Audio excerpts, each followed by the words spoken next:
And joining us live is Lisa Napoli, who wrote the book about the founder. She has seen the movie several times, not involved in the movie. No. What do you think about it?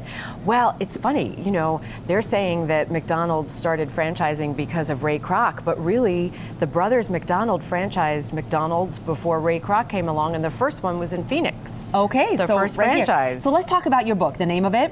Ray and Joan, the man who made the McDonald's fortune and the woman who gave it all away. Okay, so just to be clear, the McDonald's brothers started it, and then Ray Kroc joined them. Tell us a little bit about it. Ray Kroc was selling milkshake machines, multi-spindled milkshake machines, and the brothers ordered a number of them. They were selling so many hamburgers, so many French fries, and so many shakes. They needed these machines, and Ray was intrigued. Who were these guys who needed so many of them in the desert of San Bernardino, California?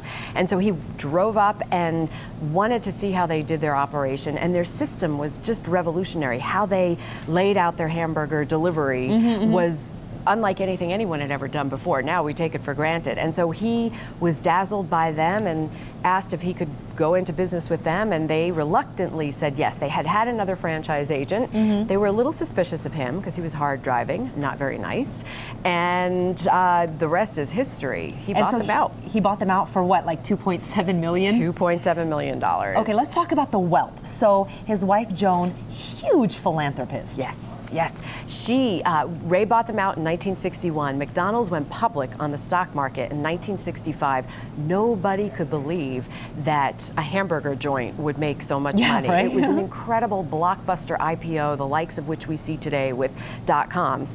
And Ray became enormously rich, and at that point he put some money aside for philanthropy, as rich people often do. And when he finally married Joan in 1969, she got the philanthropy bug. She realized that she had access to this incredible wealth. She'd grown up incredibly poor, and she wanted to do something good for other people. So she was really a good person in her heart. Good person, tough person, little tricky sometimes. But wanted to give back. But wanted to give back. So she left $225 million to NPR. Yes. And then $1.6 billion to the Salvation Army. Yes, they built recreation centers all around the country with this money in poor neighborhoods for kids who couldn't have access to that kind of thing otherwise. And they both had kids, one each. Did they leave something for them? Well, Ray's daughter died of alcoholism very young, many years before, and Joan did leave for her daughter. Yes, she took care of her, but most of the money was given away. She was like Warren Buffett. You hear about Warren Buffett and Bill Gates now.